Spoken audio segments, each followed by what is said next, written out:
திருச்சியிலிருந்து முன் அறிவிப்பு இல்லாமல் முன்கூட்டியே சிங்கப்பூர் விமானம் புறப்பட்டு சென்றதால் பயணம் செய்ய வந்த 25 பயணிகள் தவித்ததால் பரபரப்பு ஏற்பட்டது. திருச்சியிலிருந்து சிங்கப்பூர் செல்லும் ஏர் இந்தியா எக்ஸ்பிரஸ் விமானம் மாலை 4:25 மணிக்கு புறப்படுவதற்கு பதிலாக முன்கூட்டியே மாலை 3 மணிக்கு புறப்பட்டு சென்றது. முன் அறிவிப்பு இல்லாமல் முன்கூட்டியே விமானம் புறப்பட்டு சென்றதால் அதிர்ச்சி அடைந்த பயணிகள் விமான நிலையத்தில் உள்ள ஏர் இந்தியா எக்ஸ்பிரஸ் விமான நிறுவன அதிகாரிகளுடன் வாக்குவாதத்தில் ஈடுபட்டனர்.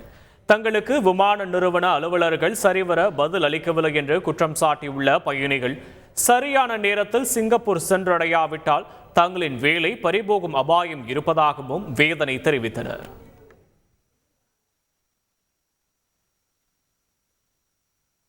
நாலு 25க்கு டேக்கப் ஆக வேண்டிய ஃப்ளைட்டு இன்றைக்கி 3 மணிக்கு அட்வான்ஸாக டேக்கப் ஆயிடுச்சு.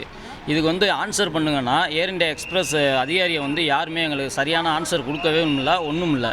நாங்கள் இதனால் ஒரு 10க்கும் மேற்பட்ட மக்கள் பாதிப்பில் உட்காந்துருக்காங்க.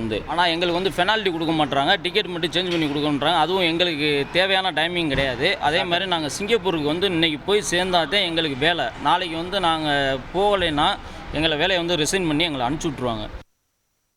இதற்கிடையே முன்பதிவு பயணிகள் அனைவருக்கும் முன்கூட்டியே முறையாக தகவல் அனுப்பியதாகவும் டிக்கெட் முன்பதிவு செய்த 180 பேரில் 160 பேர் குறித்த நேரத்திற்கு வந்துவிட்டதாகவும் ஏர் இந்தியா எக்ஸ்பிரஸ் நிறுவன அதிகாரிகள் தெரிவித்தனர்.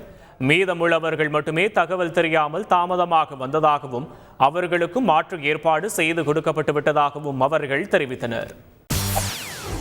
செய்திகளை உடனுக்குடன் தெரிந்து கொள்ள உடனே சப்ஸ்கிரைப் பண்ணுங்க.